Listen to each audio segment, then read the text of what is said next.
সবাইকে নমস্কার জানিয়ে বলছি, প্লিজ দয়া করে কেউ কাউন্টিং এজেন্টরা এবং প্রার্থী ক্যান্ডিডেটরা তারা ভোটিং এলাকা ছেড়ে আসবেন না। স্ট্রং রুমে যেখানে কাউন্টিং হচ্ছে, মানে সেন্টারে, সেখান ছেড়ে কেউ আসবেন না। এটা বিজেপির প্ল্যান। প্রথম 2-3 রাউন্ডে আমি কালকে থেকেই বলছি যে ওদেরগুলো আগে দেখাবে, আমাদেরগুলো পরে দেখাবে। এবং অনেক জায়গায় 2-3 রাউন্ড কাউন্টিং করার পরে প্রায় 100টা জায়গায় কাউন্টিং বন্ধ করে রেখে দিয়েছে। এবং কল্যাণীতে ধরা পড়েছে 7টা মেশিন, যেখানে কোনো মিল নেই। এটা টোটাল ফোর্সফুলি সেন্ট্রাল ফোর্সকে দিয়ে চারিদিকে তৃণমূল কংগ্রেসের উপর অত্যাচার করছে, অফিস ভাঙছে, জোর করে দখল করছে।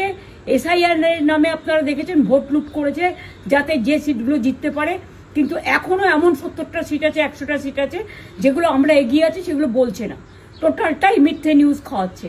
আগে ডিআইসিও এই খবরগুলো দিত, কিন্তু তাকে কালকে চেঞ্জ করে দেওয়া হয়েছে।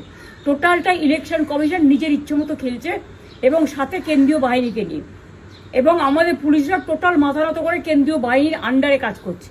সুতরাং আমি আমাদের কাউন্টিং এজেন্টদের, আমাদের সমস্ত পার্টির কর্মীদের বলবো, অত মন খারাপ করার কারণ নেই। আমি বলেছিলাম সূর্যাস্ত পরে আপনারা জিতবেন। 3 রাউন্ড 4 রাউন্ড কাউন্ট হলেও এটা 14 রাউন্ড থেকে 18 রাউন্ড কাউন্ট হয়, তখন আপনারা জিতবেন।